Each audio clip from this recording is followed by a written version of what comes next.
Maître de l'âge, je te remercie d'être avec nous pour suivre notre mini-magazine sur les matières premières agricoles. Marché à surveiller de près plus que jamais. Toutes les infos sont évidemment à retrouver sur le site. Tous les jours, les sujets sont très variés. Aujourd'hui, on va commencer à s'intéresser au Brésil qui intensifie son emprise sur le marché du café en Afrique. Concernant l'exportation du café du Brésil vers le continent, les chiffres parlent d'eux-mêmes. Tout d'abord, sur la seule période de janvier à septembre 2020, les expéditions brésiliennes de café vers l'ensemble du continent ont déjà fait un bond de 16,4% par rapport à l'ensemble de l'année 2019, donc selon les dernières statistiques. Deuxièmement, les plus fortes progressions sont à noter en Afrique du Sud, en Algérie et au Nigeria, ce qui n'est pas anodin lorsqu'on s'intéresse un petit peu à l'Afrique de l'Ouest. Et puis troisièmement, on remarque de façon générale la montée en puissance des achats africains globaux de Robusta à destination du Brésil. Ils ont plus que doublé entre l'ensemble de l'année 2019 et les 9 premiers mois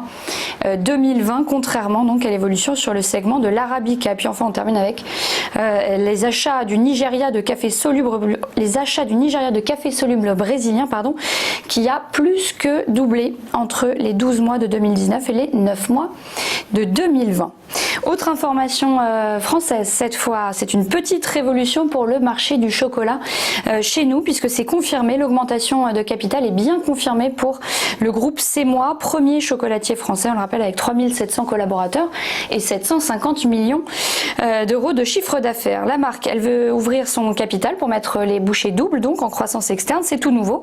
Et à l'occasion des 100 ans de l'entreprise, le groupe dit avoir initié une réflexion stratégique sur le sujet, dont la conclusion est que le seuil maximal de développement a été atteint pour une structure familiale, puisqu'en effet, pour le groupe, la famille dispose toujours à ce jour de 100% du capital et attend donc à présent la réaction d'investisseurs potentiels. Mais il est fort probable que le dirigeant du groupe souhaite au final que la famille reste majoritaire afin de pouvoir garder champ libre en matière de développement stratégique. Affaire à suivre donc. Et puis on termine rapidement avec une mauvaise nouvelle pour Crystal Union. Le deuxième plus gros producteur de sucre français s'attend à une chute de la production de betteraves à sucre, au moins 30% cette année en raison de mauvaises récoltes causées par la jaunisse de la betterave notamment. Pour autant, le président de Crystal Union confirme le retour au bénéfice du groupe coopératif. Voilà pour les principales informations développées sur le site. À suivre notre interview avec le directeur adjoint d'Agritel, Gauthier Lemolgat. À tout de suite.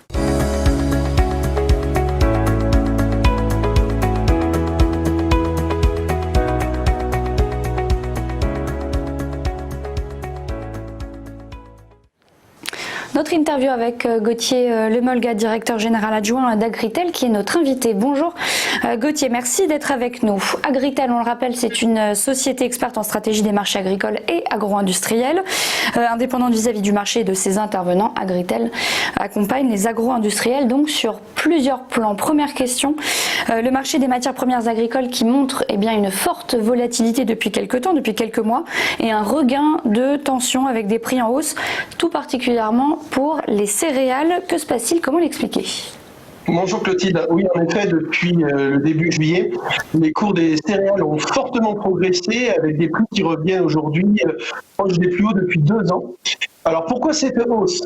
Il y a eu déjà dans un premier temps à la récolte de l'hémisphère nord, c'est-à-dire entre juillet et août, une vraie déception sur les volumes de récolte en Europe et notamment en France. Donc ça a boosté finalement les prix européens. Et en parallèle, il y a eu aussi une vraie déception sur les volumes de récolte en Russie qu'on attendait meilleurs que ce qui n'est arrivé. Du coup, les Américains en ont un petit peu profité et aujourd'hui on voit que les exportations US sont en nette progression et on voit des prix américains qui finalement sont également portés par la hausse de la demande mondiale.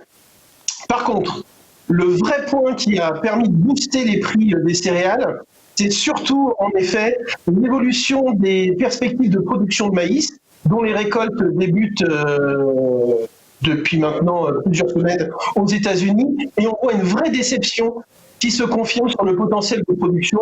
On s'attendait à une année record, et bien finalement on arrivera dans une bonne année, mais dans un contexte où le marché mondial est tellement demandeur que aujourd'hui c'est insuffisant pour calmer finalement la tension sur les prix. Et aujourd'hui on voit des prix sur les céréales en hausse en Europe, aux États-Unis, mais aussi avec des prix records en Russie, où on voit finalement que les Russes profitent de la dépréciation du rouble pour être très actifs sur le marché export. Et malgré l'arrivée proche de la récolte de l'hémisphère sud, est-ce qu'il existe encore un potentiel de hausse ? Alors en effet, le marché est très tendu. Vous le voyez, on a une énorme position aujourd'hui ouverte sur les marchés financiers agricoles. On voit que beaucoup d'investisseurs se sont positionnés sur ces marchés. Pourquoi ? Parce qu'il y a cette année une vraie demande internationale qui est très soutenue, avec un très fort appétit chinois qu'on voit depuis le printemps, avec une volonté pour eux de construire des stocks, notamment après l'épisode de Covid, et puis surtout en Chine, une déception sur les récoltes de maïs. Donc du coup, aujourd'hui, les Chinois sont à l'achat en blé, en maïs, en sorgho, et il ne faut pas négliger le fait qu'aujourd'hui, il y a un vrai weather market qui va encore s'installer, avec le phénomène de La Niña que l'on va voir sur l'hémisphère sud. Donc les fonds restent aux achats, et aujourd'hui, même si les prix paraissent élevés, notamment en Europe, eh bien on se rend compte que les blés européens, comme le maïs d'ailleurs, restent très compétitifs par rapport à d'autres fournisseurs potentiels, et notamment les Russes. Donc oui, il risque encore d'y avoir de nouvelles tensions, notamment sur les stocks à craindre dans les mois à venir, et en attendant en tout cas la soudure avec la nouvelle récolte. Est-ce que la situation sur le marché du blé et du maïs, elle est observée également sur celui du marché des oléagineux ? Alors sur le marché des céréales, en effet, on voit bien que c'est la demande chinoise qui a boosté finalement les prix. Cette demande est également très forte en oléagineux. Pourquoi ? Soja en tête, on voit finalement des volumes énormes achetés de la part de la Chine depuis les États-Unis. Donc du coup, des tensions très fortes aux États-Unis. Pourquoi ? Parce qu'on s'attendait à avoir des stocks énormes depuis l'année dernière. Les Américains, finalement, ont beaucoup vendu sous prétexte, sous couvert de l'accord commercial qui avait été passé en fin d'année dernière, en début d'année. Donc du coup, aujourd'hui, des tensions sur les stocks aux États-Unis, et en plus des Chinois qui souhaitent finalement créer des stocks chez eux pour sécuriser finalement leur approvisionnement. Donc aujourd'hui, sur les oléagineux, les prix montent en effet. Il y a une vraie question en revanche sur la consommation de biodiesel, avec en cette période sanitaire finalement toujours des interrogations. Par contre aujourd'hui, les prix des huiles montent, que ce soit l'huile de palme, que ce soit l'huile de soja et l'huile de tournesol. Et donc quand on regarde finalement l'évolution des performances des prix depuis le mois de juillet, on voit bien que c'est quelque part les marchés des oléagineux qui ont presque le plus progressé. Merci beaucoup Gauthier Lemolgade d'avoir répondu à nos questions. À suivre la Commo du jour.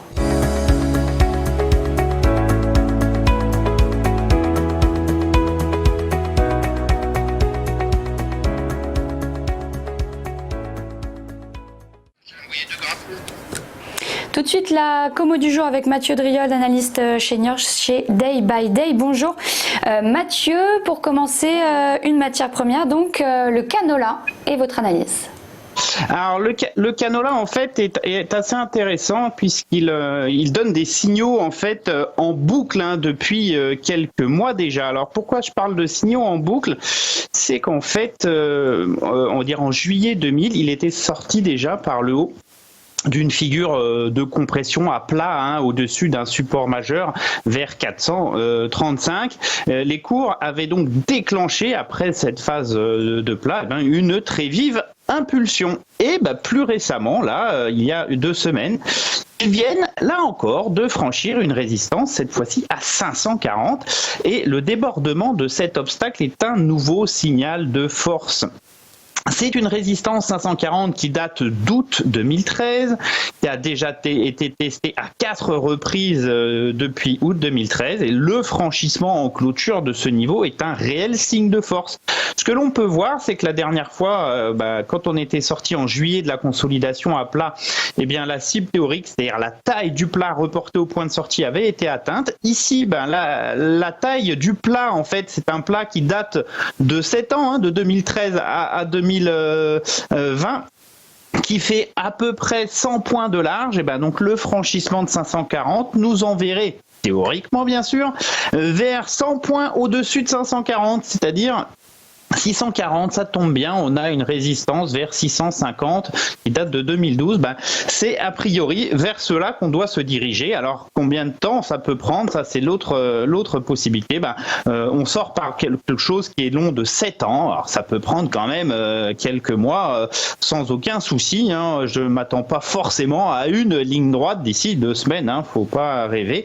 D'un autre côté, ce sont des signaux forts qui sont donnés. Donc il peut y avoir un petit peu de vitesse. En tout cas, cible assez haussière pour le canola qui est le colza canadien. Et justement, le colza canadien, quelle répercussion, quelle similarité ? Alors c'est ça, donc le canola c'est le colza canadien. Sur le colza français, on a effectivement quelque chose qui est un petit peu moins dynamique, c'est-à-dire que l'équivalent de 540 sur le canola, c'est ce niveau vers 427. Alors oui, à court terme, on se dirige vers cette résistance. On voit bien que depuis l'excès baissier en mars sur le support majeur, on est sur un nouvel élan, sur quelque chose qui doit nous permettre d'aller justement vers cet obstacle majeur. Si on se réfère au canola, le canola l'a franchi, le colza pourrait très bien faire de même. En tout cas, ça sera vraiment le niveau à surveiller, cette zone des 420, 430 sur le colza. Si on déborde ça, ça sera retour sur les sommets de 2012 vers 520. Donc, à surveiller pour les semaines et les mois à venir. Merci beaucoup Mathieu Driol. C'était la lettre de l'acheteur en partenariat avec placedelabourse.fr. Merci à vous de nous avoir suivis. Rendez-vous dans un instant pour le JT de vue d'ailleurs.fr.